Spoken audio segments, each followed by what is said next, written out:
This is the South Park Presbyterian Church. This is actually the gateway into Lincoln Park. In the early 1800s, this area was called South Park. And until Abraham Lincoln spoke on the steps, after he made his speech on the steps, this whole area became Lincoln Park. As you can look at the church facade, the church burned down about 10 years. It's on the historical register. And what we're doing is cleaning it up and stabilizing it and using the back half acre of green space and making it a green space for the community that we're developing here.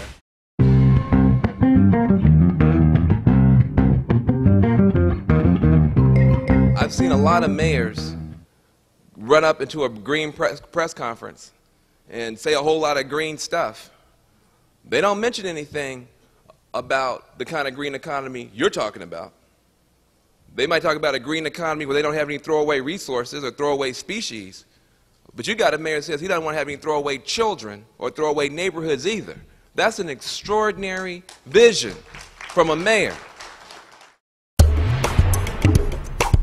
We're in phase one of our project for Lincoln Park for housing, and we're going to take a tour through our mixed-use green building.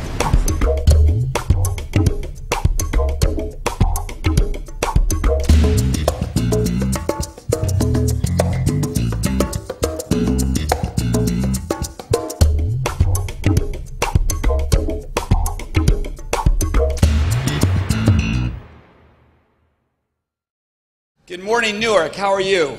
It's great to be here this morning. I want to say it's my honor to be here. I want to thank all of you, and I want to thank all the sponsors for participating in this great event. And I want to say that the Apollo Alliance is very excited to be part of this conference and very excited to join with you in building Newark's green future.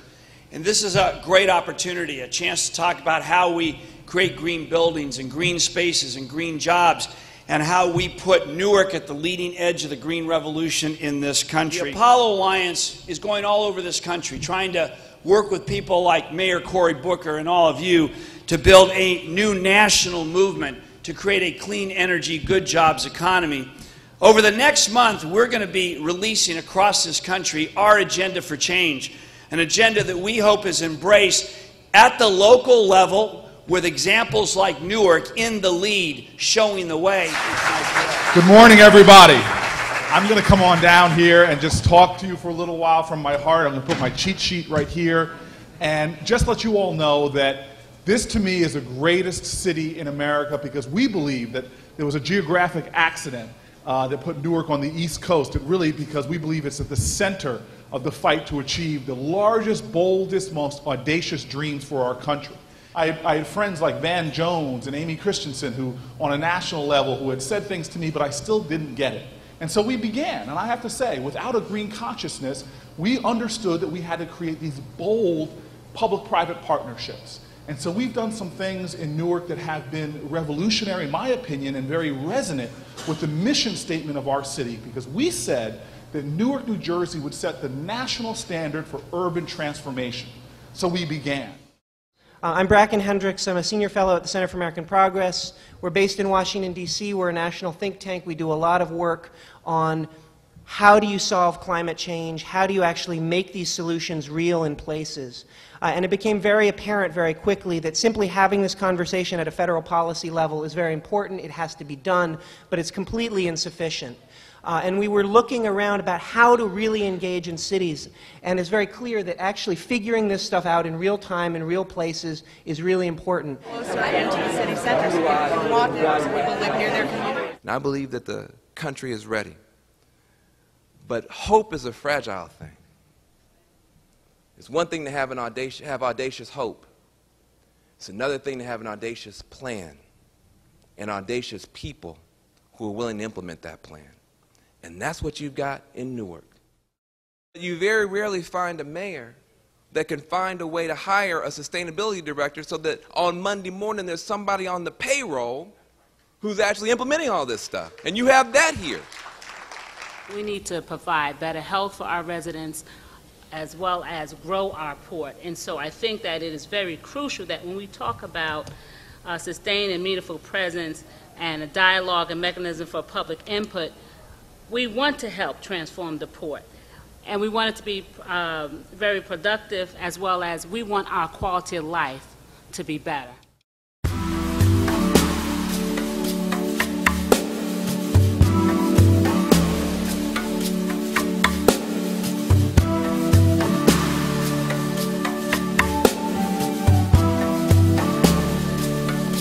Moment of change that we find ourselves in together on this day is the mountaintop.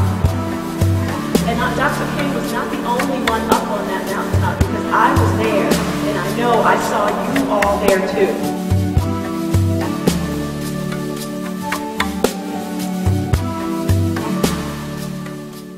We started working with our city council, and we're bringing this vision forward. We said, if we're going to beat global warming, we're going to have to weatherize millions of buildings so they don't leak so much energy. See, leaky buildings that leak energy, they create drafty, chilly people, but they create a hot planet because the power plant has to work that much harder, put up that much more carbon. So if you're going to beat global warming, you got to weatherize millions of buildings. We said, weatherize our buildings first and put our young people to work doing it. Give our young people the tools and the training and the technology so they can be a part of solving the biggest problem in the history of mankind. See, let us do that. Let that be the green movement. Green the ghetto first. As Majora Carter always says, green the ghetto first. Let that be what this green movement is. It's not utopia. I don't think I'm going to come back in a year and see again happy black people in jetpacks, you know, putting up solar panels everywhere, eating tofu. I don't think that's going to be what happens in a year. But it's enough to start.